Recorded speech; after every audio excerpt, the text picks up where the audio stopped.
अब्बास अंसारी की पत्नी निखत अंसारी के जेल में काटे वो 187 दिन, जिसे वो भूले न भूल पा रही हैं। जेल में वो रोती थीं, खूब रोती थीं, बेटे को याद कर अक्सर हो जाती थी परेशान। 187 दिन में निखत ने जेल में बहुत कुछ ऐसा सहा जिसे अपनी जिंदगी में उसने अब तक नहीं देखा।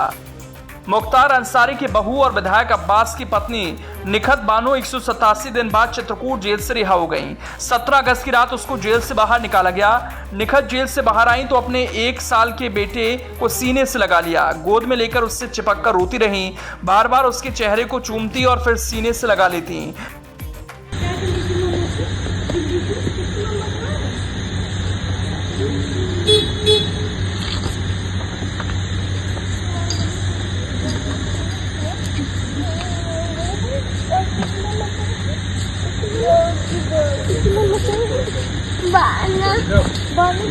यहाँ पे सब लोग खड़े हैं। एक मिनट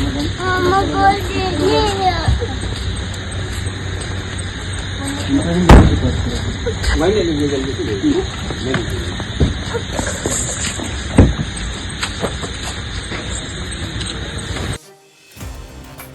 निखत 11 फरवरी को चित्रकूट जेल में अपने पति अब्बास अंसारी से अवैध तरीके से मुलाकात करते हुए पकड़ी गई थी। इसके बाद से वो जेल में ही बंद थी। वहीं अब्बास को कासगंज जेल में शिफ्ट कर दिया गया था। गिरफ्तारी के बाद निखत और अब्बास अंसारी चित्रकूट जेल में 3 दिन तक साथ में रहे थे। तब निखत अपने पति की एक झलक के लिए जेल के कर्मचारियों से बोला करती थी। वो एक बार अपने पति से बात करने की अपील करती रहती थी, लेकिन अब्बास के दूसरी जेल जाने के बाद वो उदास हो गई थी। वहीं अपने 1 साल के बच्चे को लेकर भी बहुत परेशान रहती थी। अब्बास की पत्नी निखत बानो ने 187 दिनों तक जेल में क्या किया था आपको बताएंगे, लेकिन पहले ये जान लीजिए वो जेल गई तो क्यों गई। दरअसल निखत अपने पति अब्बास से अक्सर मिलने के लिए चित्रकूट जेल जाती थी। इस बात का इनपुट चित्रकूट डीएम और एसपी को गोपनीय तरीके से मिल गया था। 11 फरवरी को भी यही जानकारी पुलिस तक पहुंची। इसके बाद जेल में रेड की गई। यहाँ एक कमरे में निखत बानो मिली। जिस कमरे में निखत थी उसके बाहर ताला बंद था। पुलिस के मुताबिक अफसरों के पहुंचने से थोड़ी देर पहले अब्बास को जेल कर्मियों ने निकाल दिया था। चेकिंग में निखत के पास से विदेशी करेंसी और मोबाइल बरामद हुआ। पूछताछ के बाद निखत को अरेस्ट कर लिया गया था। 11 अगस्त को सुप्रीम कोर्ट से निखत को जमानत मिली।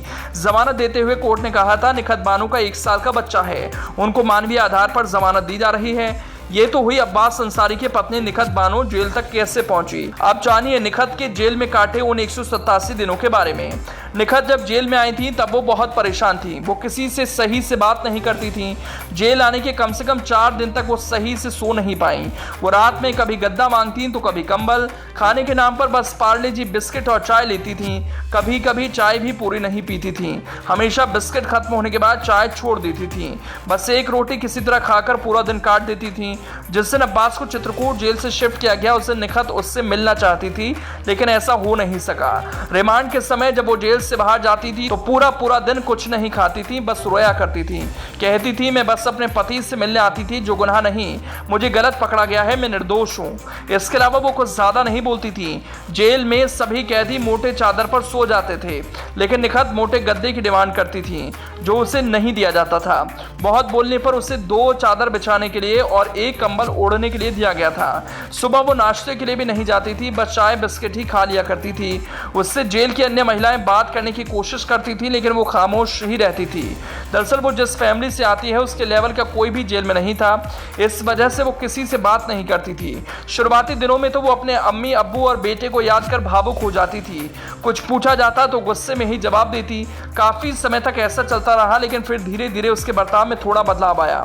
निखत ने थोड़ा बहुत जेल कर्मियों से बात करनी शुरू की। सुबह उठने के बाद वो न्यूज़पेपर मांगती और चाय के साथ कम से कम 1.5 घंटा पेपर पढ़ती थी। वो किताबें भी पढ़ा करती थी। उसके बाद कुछ देर आराम करती। वो जेल में कोई काम नहीं करती थी और ना ही उसको कोई काम दिया गया था, क्योंकि जेल में विचाराधीन कैदियों को कोई काम नहीं दिया जाता।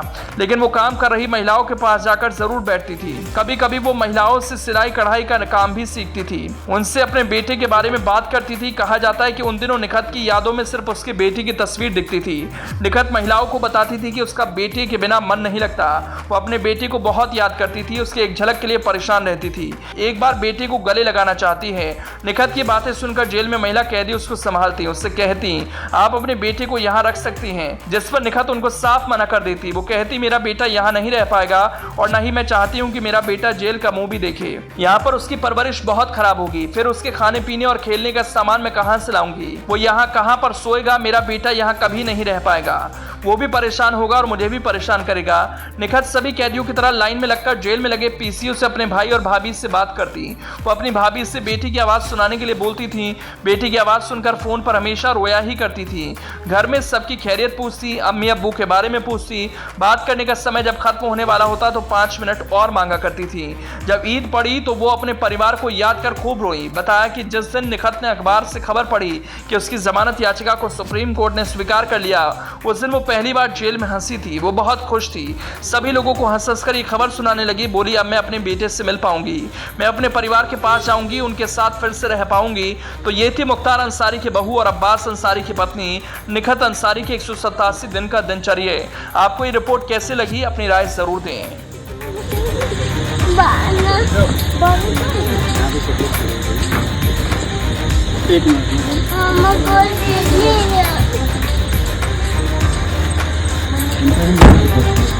भाई ले लीजिए जल्दी से।